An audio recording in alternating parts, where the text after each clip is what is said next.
thirsty, come to the well that never runs dry. Drink of the water, come and thirst no more. Come all you sinner, come find His mercy. Come to the table, He will satisfy. Taste of His goodness, find what you're looking for. He loves us all, come on.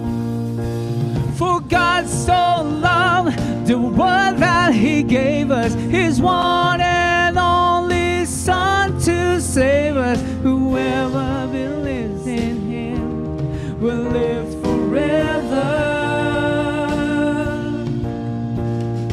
Bring all your failures, bring your addictions. Come lay them down at the foot of the cross. Jesus is waiting there with open arms. Yeah, with open arms. For God so loved the world that He gave us His one and only Son to save us. Whoever believes in Him will live forever. The power of hell forever defeated. Now it is well. I'm walking in freedom. For God so loved the world.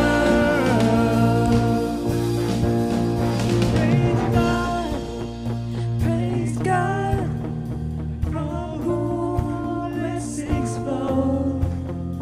Praise Him,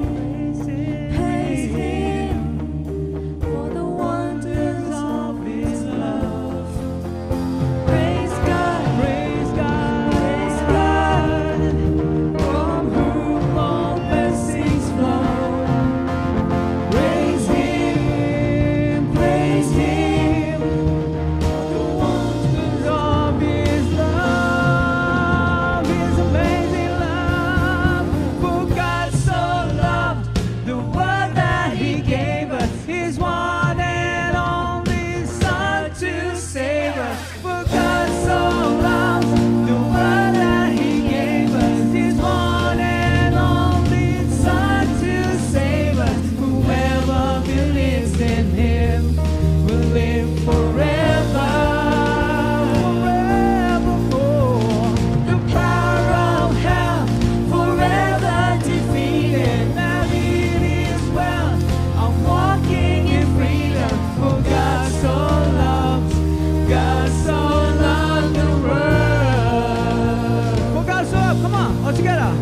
For God so loved the world that He gave us His one and only Son to save us. Whoever believes in Him will live forever. The power of hell forever defeated. Now it is well. I'm walking in freedom. For God so loved the world. Bring all your failures, bring your addictions. Come lay them down at the foot of the cross. Jesus is waiting. God so loved the world.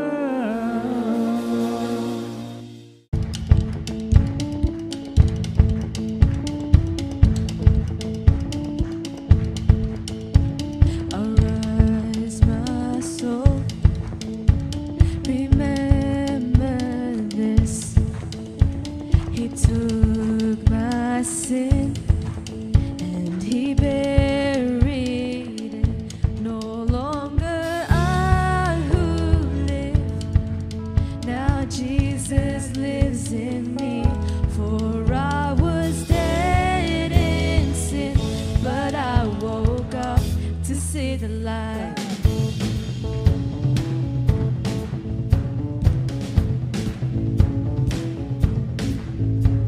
No, I won't boast, but in the cross that saved my soul. Oh,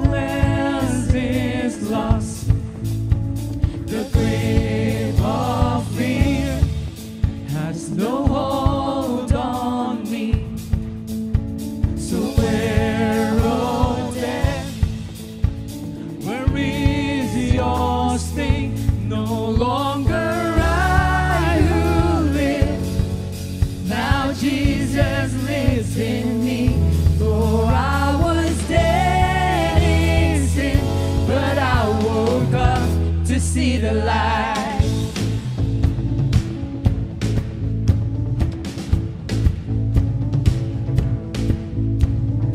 Oh, all of this for your glory.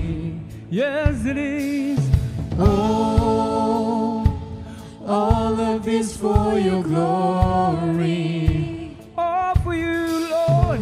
Oh, all of this for your glory. Yeah.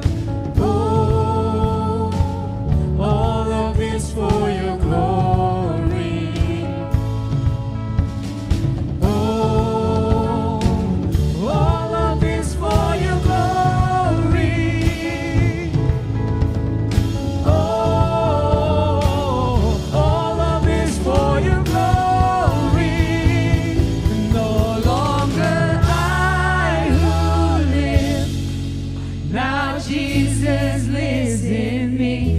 For I was dead in sin, but I will come to see the light. 1, 2, 3, hey!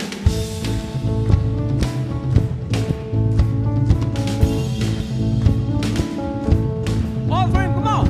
Oh, all of this for your glory, yeah. Oh, all of this for your glory, yeah. Oh, all of this for your glory. Oh, all of this for your glory.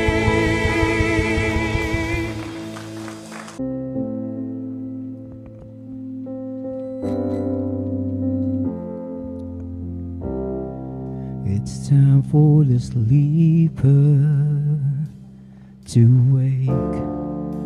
It's time for the old winds to change. I hear the Spirit say it's time.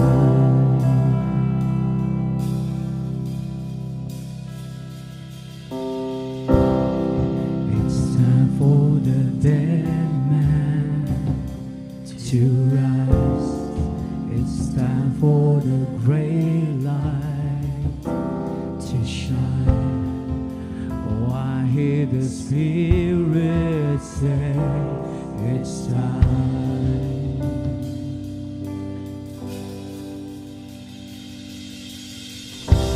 Clear wide you heavenly gates. Let the King of glory in. Let the King of glory in. Come riding on your people's race. Let the King of glory in. Let the King of glory in. Yeah.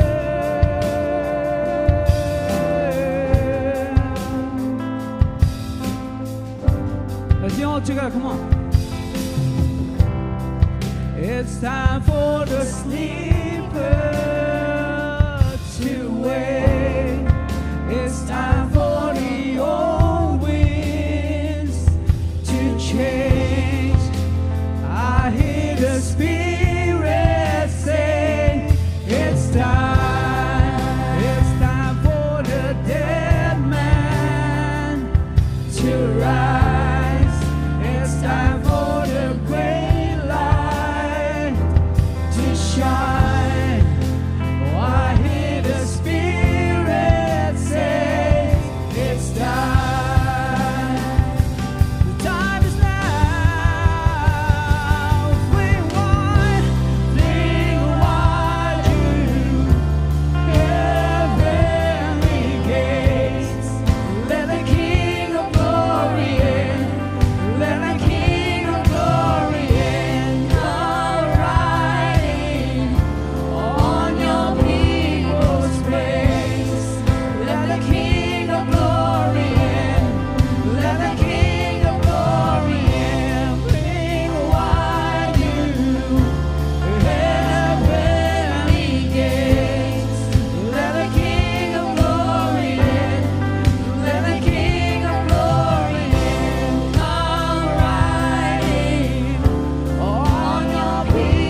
Accept Him, church.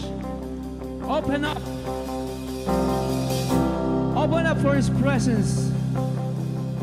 Open up in every aspect of your lives. Surrender to Him. Open up. Open up. Let the light open up the windows. Let the light open up the windows. Let the light in. Let the light in. Let the light in. Open up the windows. Let the light in. Open up the windows. Let the light in. Open up the windows. Let the light in. Let the light in. Let the light in. Open up the windows. Let the light in. Open up the windows. Let the light in. Open up the windows. Let the light in. Let the light in. Let the light in. Open up the windows. Let the light in. Open up the windows. Let the light in. Open up the windows. Let the light in. Let the light in. Let the light in. Bring wide you heavenly gates. Let the King of Glory in. Let the King of Glory in. Come right in on your people's praise. Let the King of Glory in. Let the King of Glory in. Bring wide you heavenly gates. Let the King of Glory in. Let the King of Glory in. Come right in on your people's praise. Let the King of Glory in. Let the King of Glory in.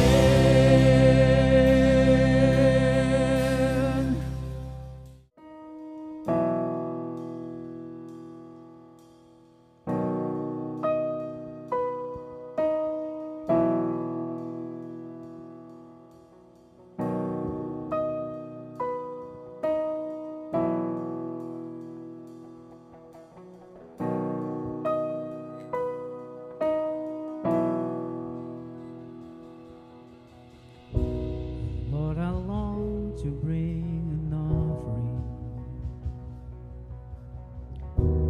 but I don't know where to start. All I have is on the table. I won't hold back a single part. Sometimes I cannot find the language. Sometimes I'm at a loss for words. I just want to give you something to let you know that you're still first. Oh, I worship you. I worship you. You're the one I love. You're the one I choose. I worship you.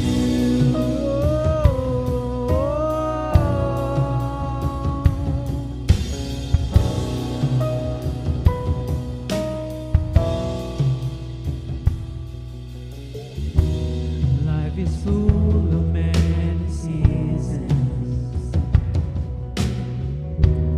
Felt the shadow and the sun. Through the fears and through the famine, this is my song in everyone. And I worship you. Yes, I worship you. You're the one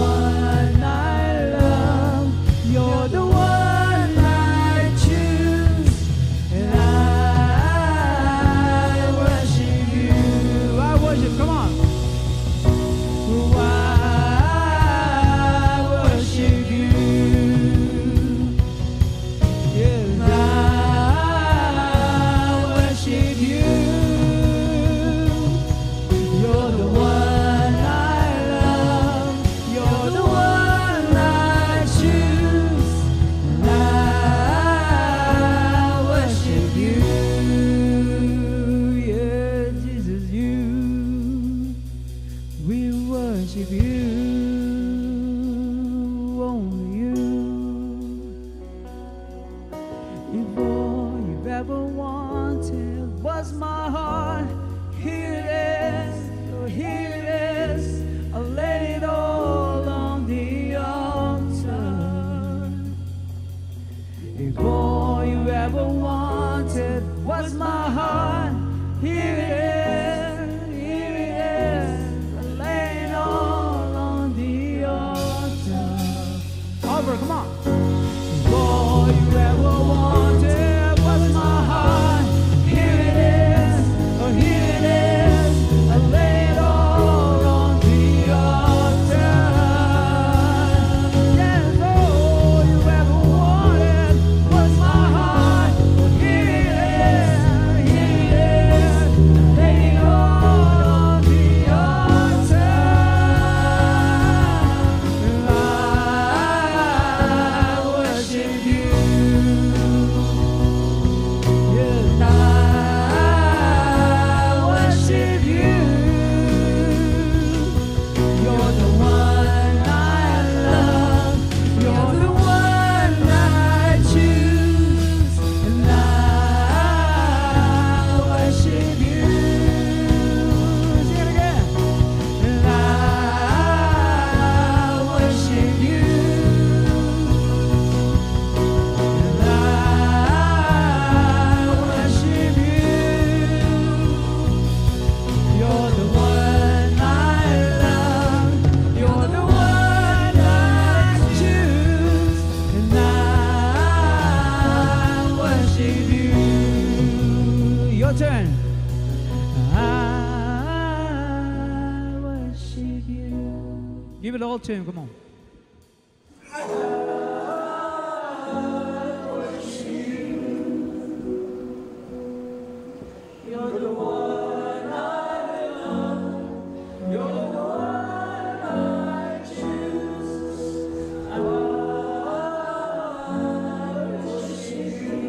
Maybe louder.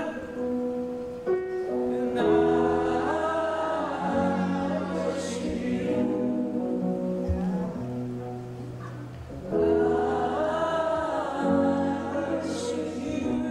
Lord God.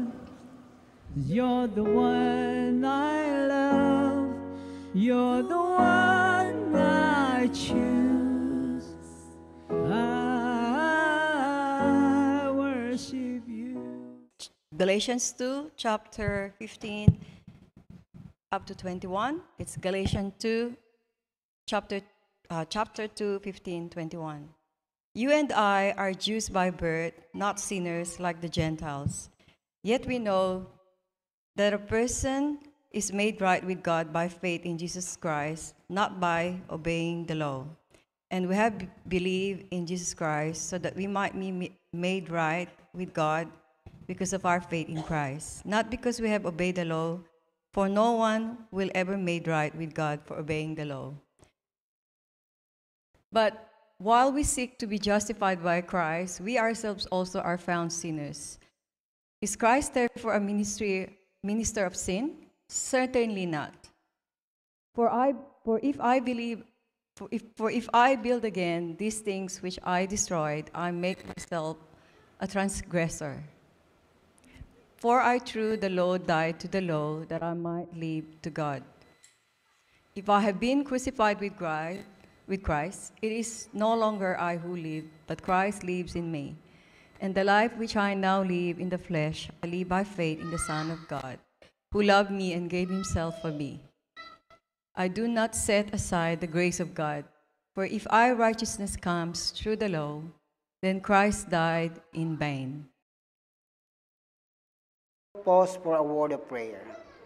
Heavenly Father, we thank you that you have brought us together once again to come before your presence, O Lord, to join all of your creation in worshiping you, the one true God. Praise and our worship, wonderfully listening to our songs of praise, raising our heart and our hands to you. Now it's time, Lord, for us to listen to you. So, Lord, open our heart. Pour out your Spirit in us and convict us with the word that we will hear today. May your word be planted in our heart, and may it serve what it is meant to serve. In Jesus' name we pray. Amen. All right, we will be continuing with our theme on growing in grace and knowledge. And just a quick review of what we have learned so far. Knowledge is, we have learned last Sunday that we have two kinds of knowledge. And what are they? Anyone? What are the two kinds of knowledge that the Bible mentioned right from the start in the Bible, in the book of Genesis? What are they? Knowledge of good and evil. So there are two kinds of knowledge. One is good and one is evil. So in the Bible, knowledge refers to examples of truth and commands that God wants us to know, to believe, and to follow. And as we have said, remember in the Garden of Eden, there's plenty of different kinds of plants and trees and all those things. And God said to Adam and Eve, you can enjoy it, you can consume it, you can eat all of them except for one. In the middle of the garden, there's a tree that is called knowing of good and evil, and you cannot. So God wants us to know the good knowledge, and God wants us to know it, to learn of it, to believe it, and not only to believe but to obey. But on the other hand, the evil also wants us to know the knowledge of evil. And he wants us to believe it, and he wants us to obey it. So there are two kinds of knowledge. So it's kind of us being caught right in the middle and making choices every day because we are bombarded with knowledge. That's why 2 Peter 3:18 says, you must grow in the knowledge of Jesus Christ. You must grow in the grace and knowledge of Jesus Christ. So specifically, Peter said we must grow not in the knowledge of evil, but in the knowledge of Jesus Christ. Amen? Are we in so far? Very good. So what is grace on the other hand? Grace, as we have learned from last week, is unmerited favor. Unmerited favor. In a simple word, God's free gift that we don't deserve. We don't deserve anything from God, and yet God have decided, because He's a God of grace, decided to give us that free gift. Even though, say for example, it's not Ka Roger's birthday, there's no occasion. I know his birthday is coming up very soon. But out of my graciousness, I said to Ka Roger, here's a gift. And it's free, because of course it's a gift. You don't pay, you don't work for a gift. So I said, Ka Roger, have this. And Ka Roger said, what for? It's not Christmas, it's not my birthday. And I just said, I just want you to have this. And Ka Roger accepted it, with thankfulness because I want you to have it. So that's kind of what grace is. Grace is unmerited favor.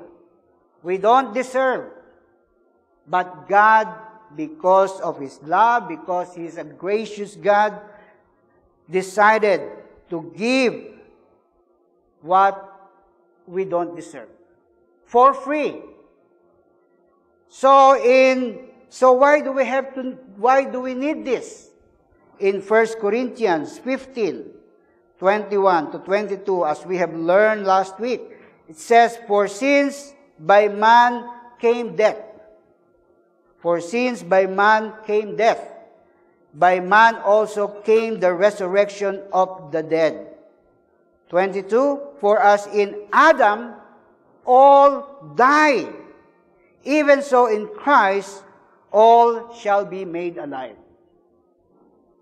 So there you go. Because of the sinfulness or because of the fall of Adam, because he disobeyed God, God said, "Don't eat that fruit." And he ate it anyway. He disobeyed God. He believed in the knowledge that was implanted by the devil instead of the knowledge implanted by God. So, spiritually, Adam died. Separation. He was separated from God. And as a result, all human beings born after Adam died spiritually. So when you and I were born, we are already dead spiritually. We may be physically alive, but spiritually dead, meaning separated from God. That's why we need salvation. And last week we said Christ is the answer. Remember that? Christ is the answer. If you think religion is the answer, then you're wrong. If you think going to church is the answer, no. If you think donating lots of money in charity or in the church is the answer, no, you're wrong. Because Christ is the answer, as in this verse that we have read. Also in Christ, all shall be made alive. So notice, just can we post that 1 Corinthians 15 again, please? In verse 22, it says, "For as in Adam all die." Notice the sentence, it's past tense, isn't it? All die. We are already dead. But on the second part of the sentence, "Even so in Christ, all shall be made alive." So it's future. And then now we will explain what does it mean. So what we call is the element of salvation. I just need to explain. So remember, it's not the process of salvation, but the element. Because when we say process, meaning to be saved, you have to do step 1, 2, 3, 4, and so on and so forth. But the element, I'm using the word element because when we are saved, it's a one-off experience. So the first element of salvation is called regeneration. Everyone say regeneration. In simple word, it is being born again. Have you heard that word before? I'm pretty sure you have. Being born again is not joining an organization. It is an experience. It is an experience. In John 3:3, book of John, chapter 3, verse 3, says, "Jesus answered and said to him, Most assuredly I say to you, unless one is born again, he cannot see the kingdom of God." Notice the person talking here is Jesus Christ and Nicodemus. Nicodemus is the most religious person that you could ever meet. You cannot be more religious than Nicodemus, because Nicodemus is a Pharisee. He's one of the top leader of religion during that time. But in the middle of the night, he came to Jesus Christ and asked the most important question that he could ever ask. And he said, "Lord, I know you are from God. How can I be saved?" Imagine Nicodemus being a religious leader. He knows the Torah, the 5 books, the first 5 books of the Bible. He knows the law of God, and yet there is a fear in his heart that he will not go to heaven. So he went to Jesus and said, "How can I experience eternal life in heaven?" Jesus didn't say, "Oh, you're okay because you're a priest, you're a pastor. You go to church every Sunday. That's good enough." But Jesus said, "Unless a man be born again, he cannot see the kingdom of God." Ephesians 5:8 says, "For you were once darkness, but now you are light in the Lord. Walk as children of light, for the fruit of the Spirit is in all goodness, righteousness, and truth." So meaning, in this verse, Apostle Paul is talking to the church in Ephesians and saying, "You are now the children of light." Therefore, before they were children of darkness. So the first element of salvation is that you must be born again. And I have said this before, and I will say it again. I was born again on May 12, 1972. Tagal na, no? 52 years ago, when I was 12 years old, in one of the Sunday school class. Remember, I've been born in a Christian family. My grandfather is a pastor. I have many uncles who are pastors. I have aunties who are married to pastors. I was born literally in the church setting. Every Sunday since day one when I was born, I go to church. But on May 12, 1972, I have experienced the best experience of my life because I was born again. How? John 1:12. But as many as receive him, to them he gave the right to become children of God, to those who believe in his name.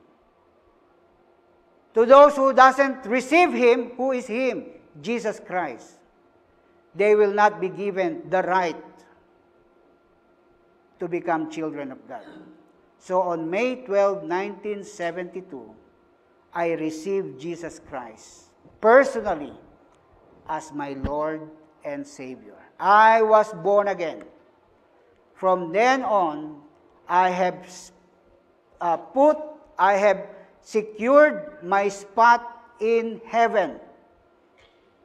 There's, according to the Bible, in heaven, there's a big book called the Book of Life.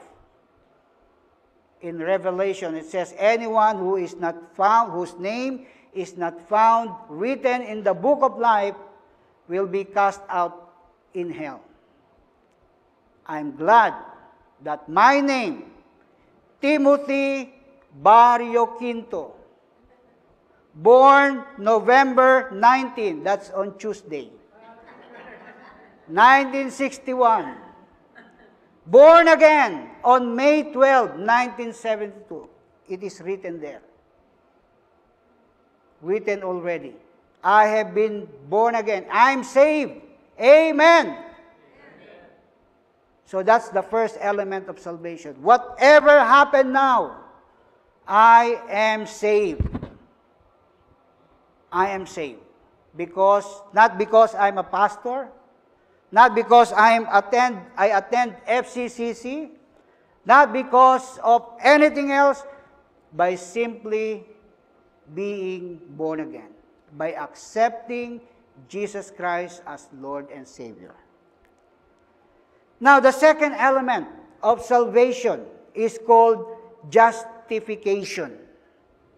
Justification, meaning I have been declared righteous through Jesus Christ.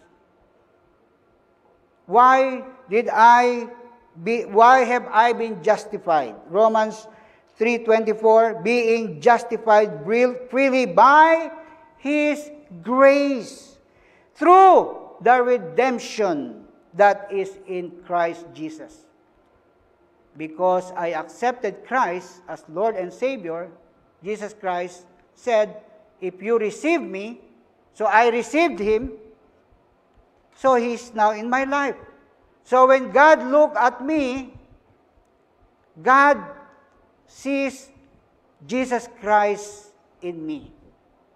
Justification means God have declared you righteous, just as if you have never sinned.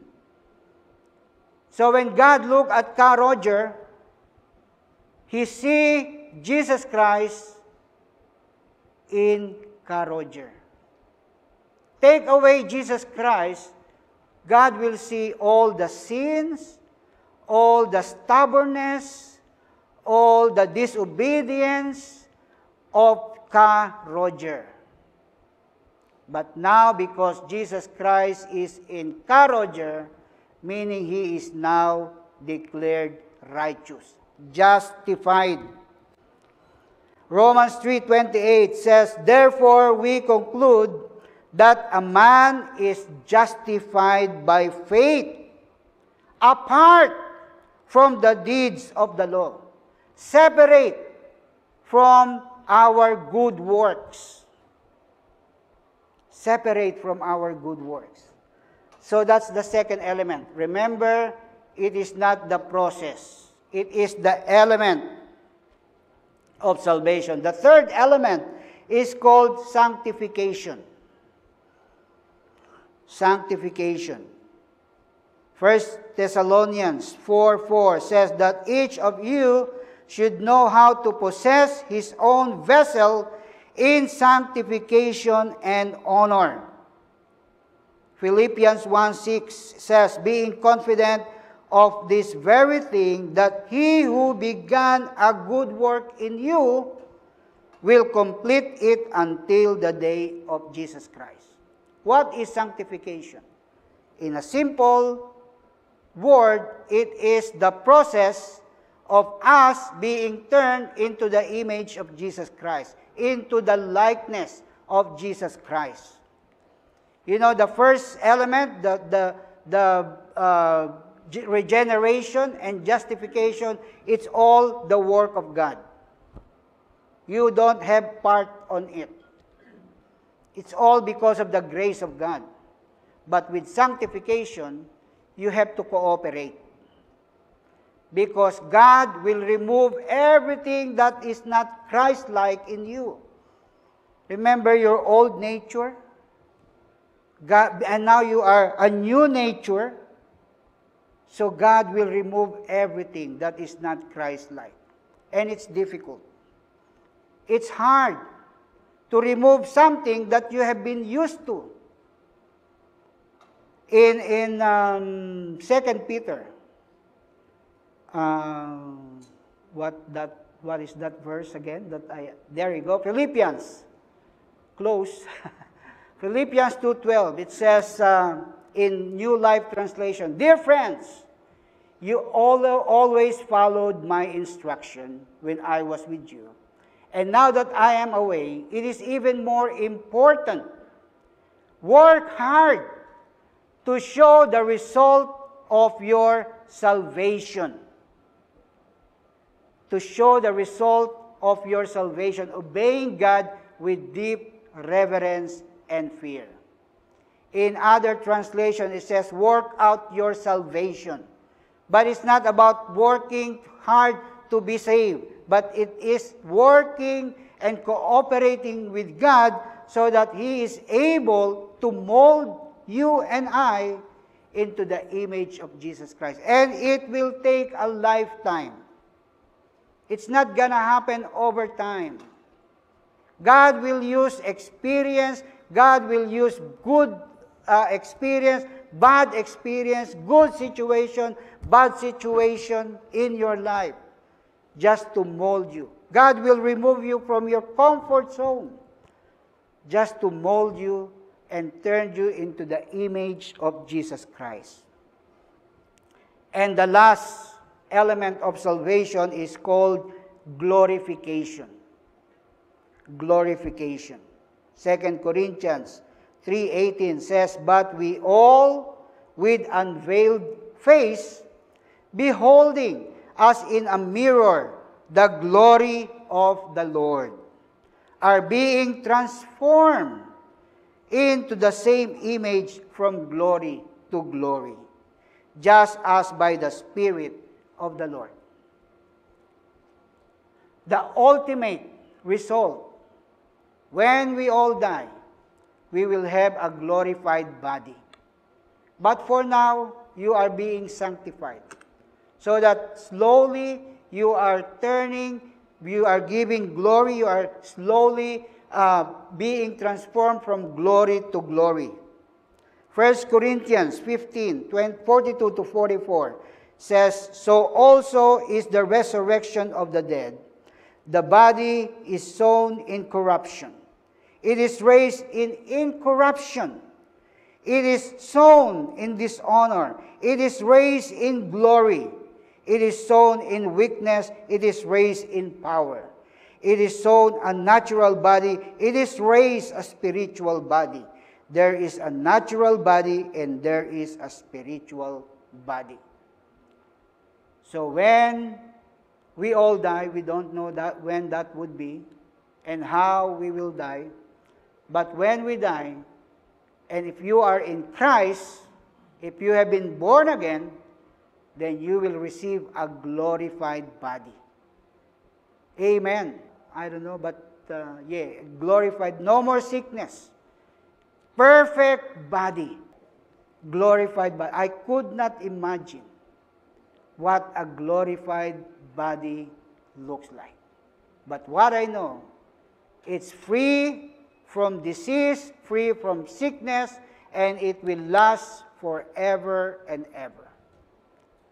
And those are the elements of salvation. But the first, of course, most important, is you have to be born again.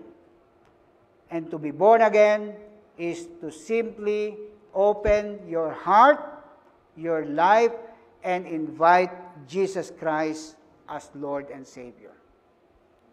So if you have not done so, I urge you, I beg you to open your heart and life to Jesus Christ and say, Lord, I receive you as Lord and Savior of my life. Now, that's just the introduction. Let's go to the real message today.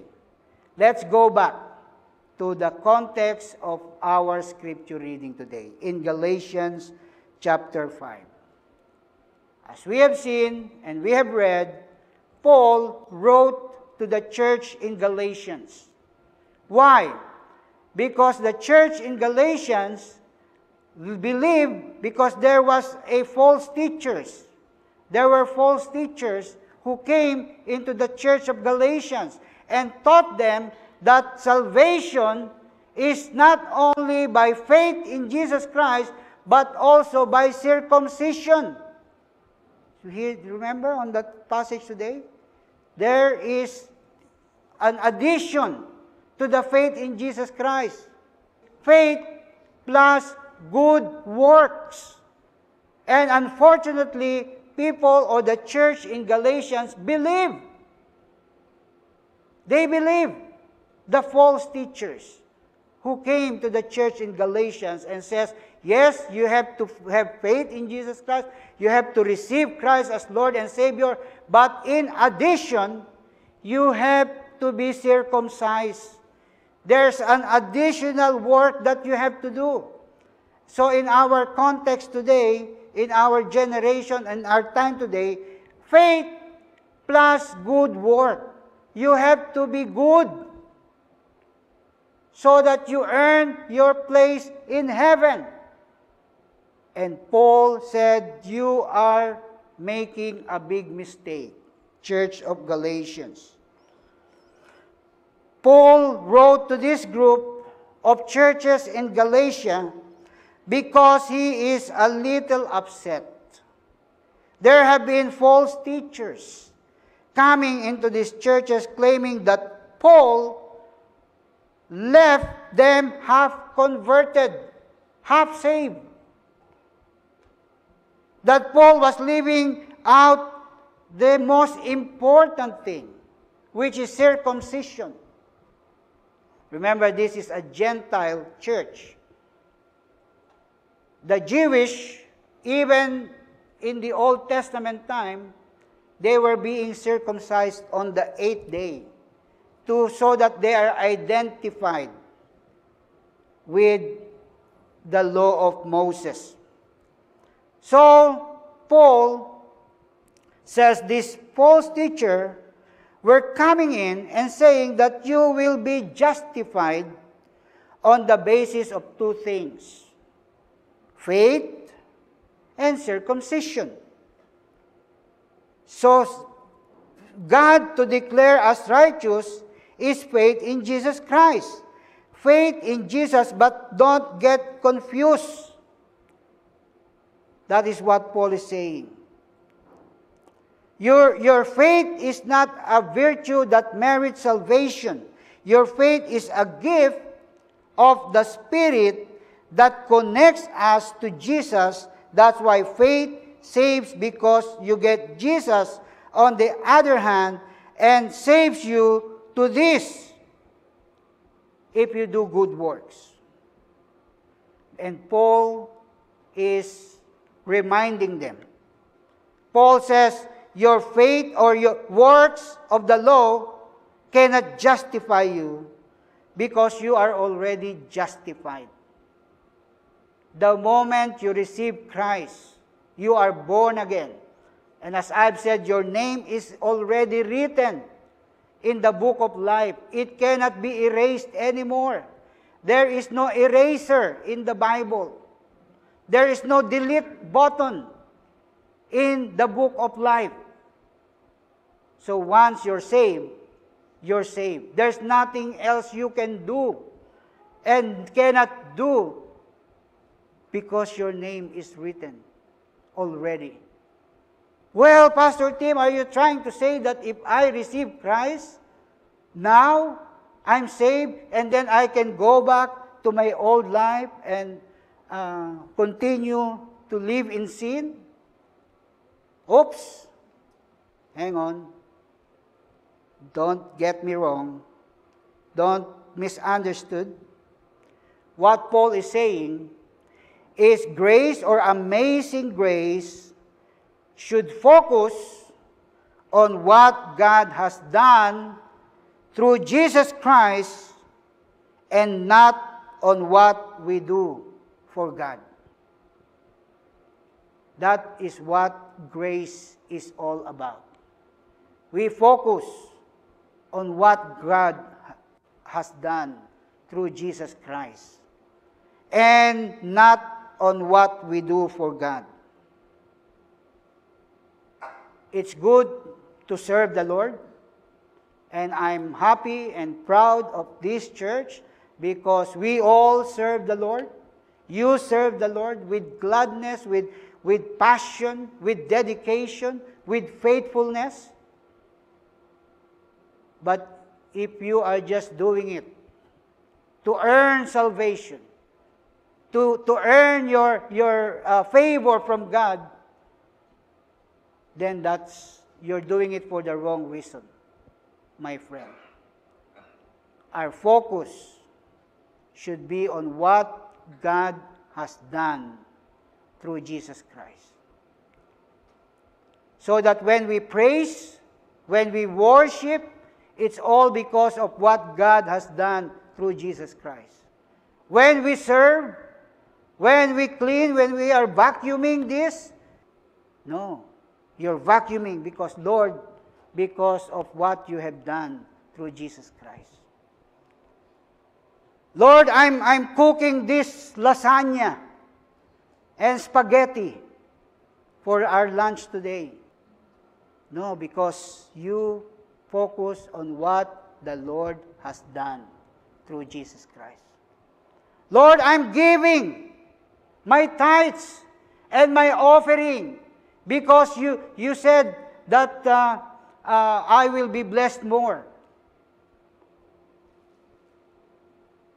Yes, God promised that, but just give because of what the Lord has done. So what do we do with grace? What do we do with us being justified?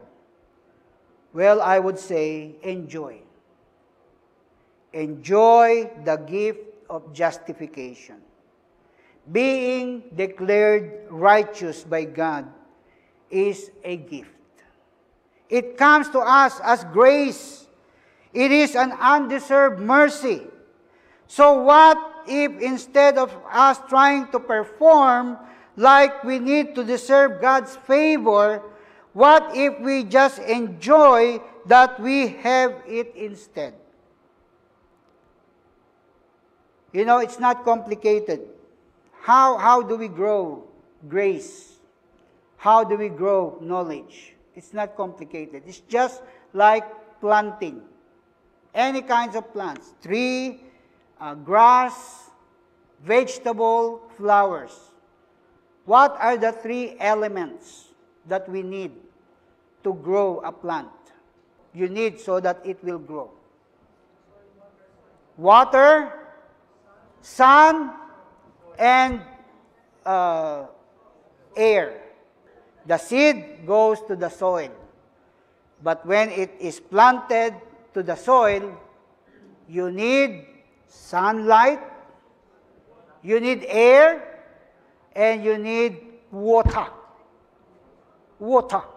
Try to water it every day. But if it's an outdoor plant with no sunlight, it will also die. So, those are the three elements. And it doesn't matter when. So it doesn't matter 1 month from now, 1 year from now, 5 years from now, decades from now, water, sunlight, and air is the gospel that we first receive, is the gospel we always need. And we learn the gospel, we don't move on from it, some other source. That's why I want to emphasize that Christ is the answer. Christ is the answer. So what does it mean to grow in grace? 2 Peter 3:18, as we have heard it over and over again, grow in the knowledge and grace and knowledge of the Lord Jesus Christ. To grow in grace is to mature as a Christian. You know, there's a, and it doesn't matter whether whether you're a Christian for 1 year, 20 years, 30 years, it doesn't depend on how long you've been a Christian. You can be a Christian for a long time and still immature. And unfortunately, many Christians are like that. They never mature. They've been coming to church. Yes, they're saved. That's one good news.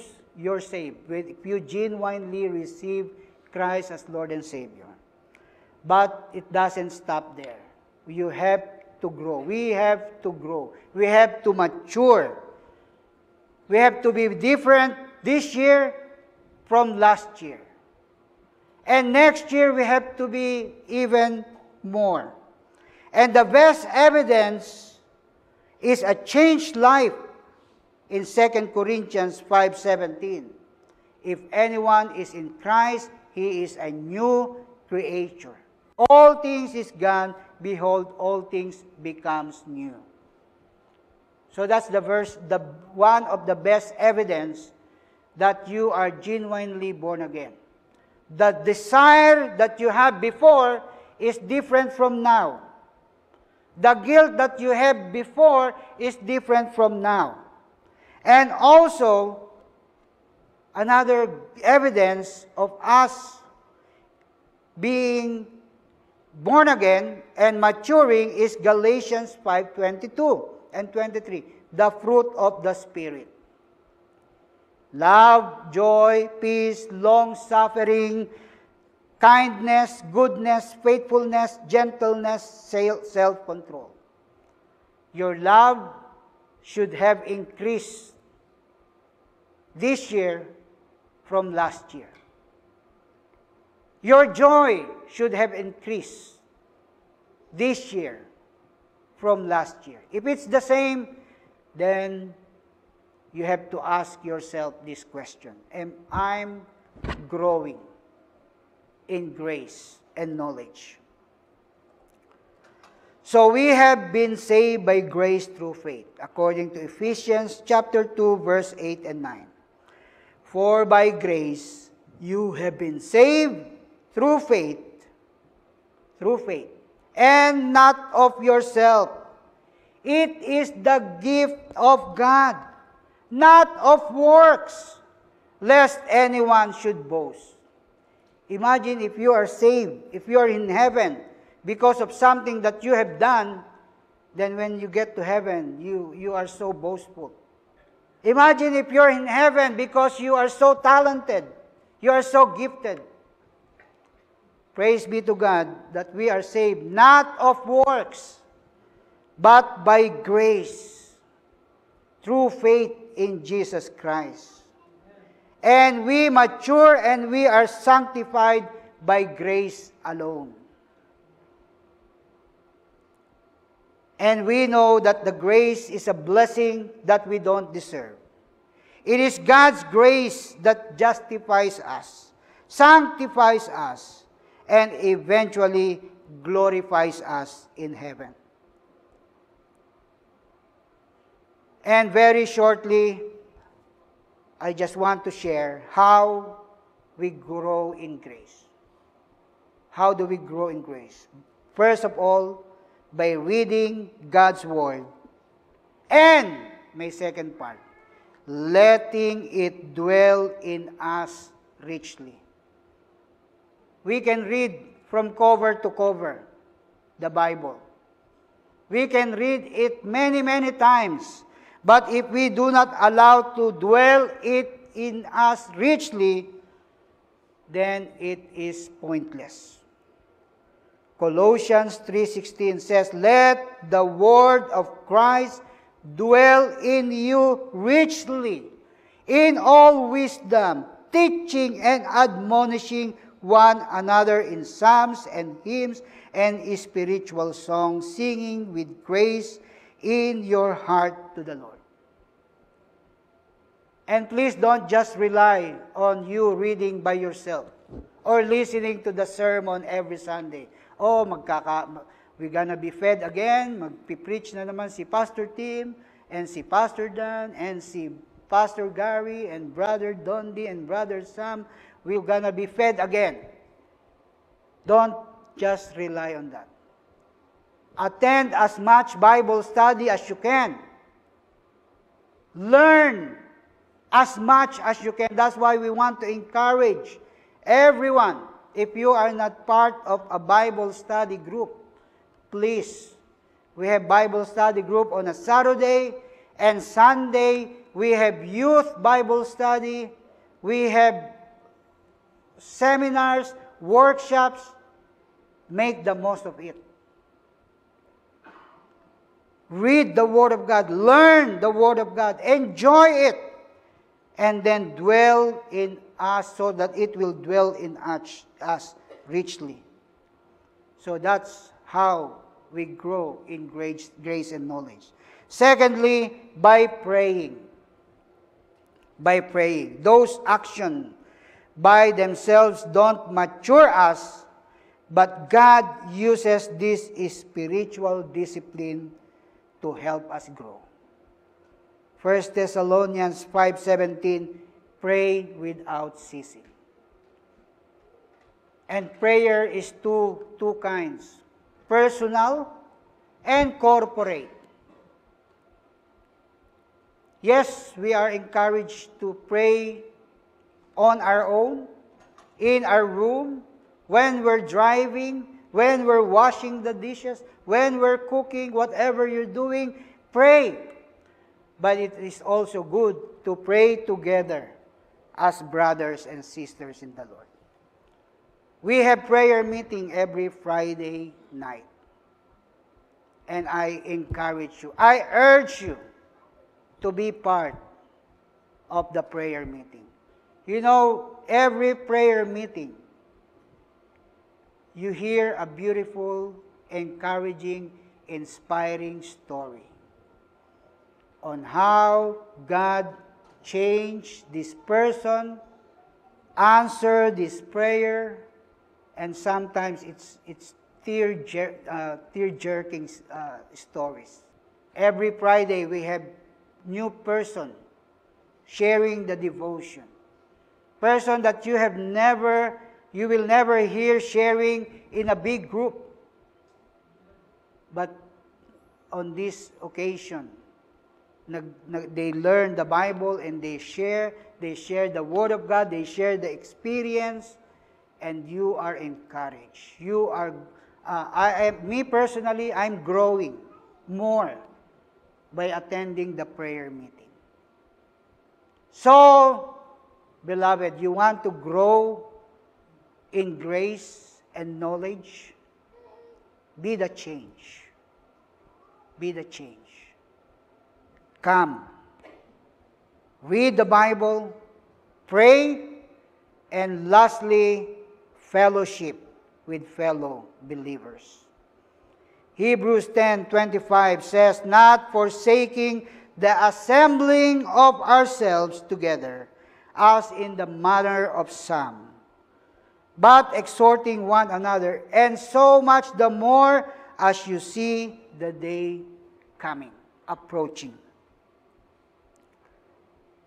You know, I cannot overemphasize the importance of gathering together as a church.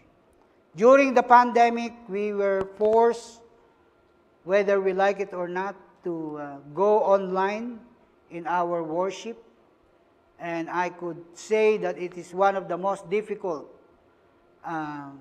tasks or experience for me personally as pastor.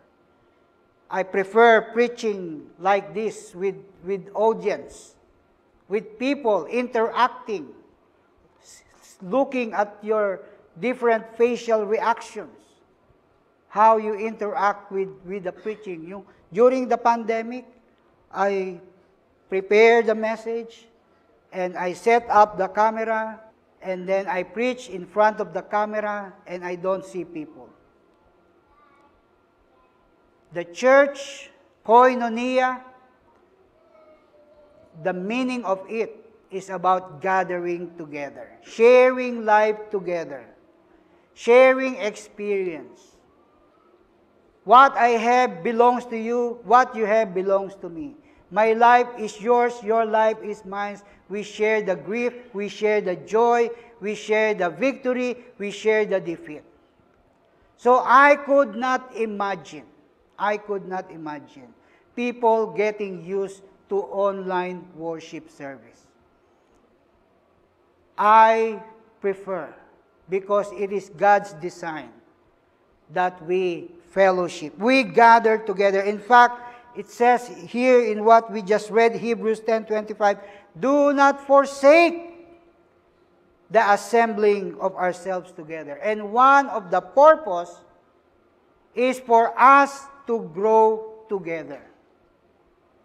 We grow together by being together. Acts chapter 2 verse 41 says, "And those who gladly received his word were baptized, and that day about 3,000 souls were added to them. And they continually, steadfastly in the apostles' doctrine and fellowship, in the breaking of bread and in prayers." They don't have buildings like this during that time. They meet in homes, they meet in the courtyard, they meet in wherever, as long as, all they want is to gather together. They're so excited to see each other again. And I hope and pray that you are excited because Sunday is coming up.